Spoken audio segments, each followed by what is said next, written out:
स्थिति शेयर कर रही हूँ। मैं वंशिका सिंह, मेरी मम्मी का नाम नम्रता सिंह है, मेरे पापा इज़ नो मोर। मेरी जो फ़ीस है, फ़ीस का बिल 30,600 था। 12 अप्रैल को मेरी मम्मी मेरे प्रिंसिपल सर से बात करने गई थी। तो मम्मी ने बोला कि आप अभी हाफ़ कर लीजिए, हाफ़ बाद में कर लीजिएगा। तो उन्होंने साफ मना कर दिया कि मतलब हम नहीं करेंगे, जब आप फुल पेमेंट कर देंगे तभी बच्चा बैठेगा स्कूल में। और सेकेंड थिंग उन्होंने पूछा, मम्मी ने पूछा कि सिंगल पेरेंट फ़ी कंसेशन चेक होता है। तो हमें 7th क्लास में मिला था, बट 8, 9, 10th में नहीं मिला है। 3 साल से मम्मी ने मेल भी करे हैं, हमारे पास हैं। और फिर सर ने बोला कि 3 साल से ही बोल रहे हैं, वो प्रोसेस में है, प्रोसेस में है। उन्होंने अभी तक ये नहीं, तो मम्मी ने बोला कि कौन फ़ंड रिलीज़ करता है, गवर्नमेंट के थ्रू होता है या कहीं और से। तो उन्होंने कहा कि ये गवर्नमेंट का रूल नहीं है। तो मम्मी ने कहा ये तो गवर्नमेंट का रूल है। फिर उन्होंने आर्गूमेंट करी, उन्होंने कहा जाओ आप जो भी करना है कर लो। तो मम्मी ने कहा अगर ऐसा है तो मैं कोर्ट से आऊँगी। तो उन्होंने कहा जाओ जाओ कर लो आप। उन्होंने बहुत रूडली बिहेव करा है। उन्होंने कहा कि जब फीस जमा हो जाएगी जब भी आपके बच्चा अलाउ होगा स्कूल में आने मैं के लिए। नम्रता सिंह, शालीमार गार्डन।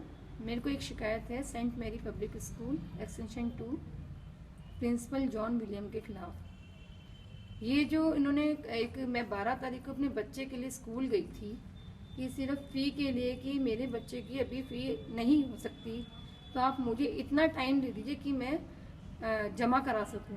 जबकि मैंने उतना उनसे ये भी रिक्वेस्ट कराया कि सर कि मैं 18,000 रुपये आपको जमा करा सकती हूँ, 10,000 12,000 रुपये मैं आपको बाद में जमा करा दूँगी, क्योंकि मेरी बेटी का बिल ही इतना है 30,600 रुपये जो मैं पे नहीं कर पाई, क्योंकि अभी मेरे को अभी मेरे को खुद की सैलरी नहीं मिली है। मैं एमसीडी में हूँ, मेरी सैलरी नहीं आई है। मैंने इतनी रिक्वेस्ट करी, उसके बाद उन्होंने एक ही जवाब दिया है कि आप अपना जब फीस ले आए तो अपने बच्चे को साथ ले आए। तो ये कहाँ का रूल है? जो हमारा राइट बनता है, 3 साल से एक सिंगल पेरेंट्स का चेक नहीं दे रहे हैं, उसे प्रोसेस बताते हैं लोग। ये कौन सा रूल है? और ये बिल्डिंग फंड जो ये हर साल लिया जा रहा है, वो कौन से राइट से ले रहे हैं? 14,000 रुपये यदि हमारे उसमें से भरे जाएंगे तो ये किस बात के लिए स्कूल में बच्चों को पढ़ाया जा रहा है? किसी के पेरेंट्स दे पा रहे हैं, किसी के नहीं। ये कहाँ का रूल है? आप लोग मुझे बताएंगे? इसका कोई जवाब है हमारे किसी पीएम साहब के पास या हमारे सीएम साहब के पास? सबका सपना होता है, एक छोटे से भी दबते के घर का भी होता है कि मेरा बच्चा एक अच्छे स्कूल में पढ़े, लेकिन ऐसा कुछ हो ही नहीं रहा। और इनके तो बिल्कुल ही खुलेआम, जितनी धाकड़बाजी चल रही है उतना ही मतलब पूरे खुलेआम गुंडागर्दी चल रही है। इसको रोकें, और जो मेरे बच्चे के संग हुआ है वो किसी और बच्चे के साथ ना हो।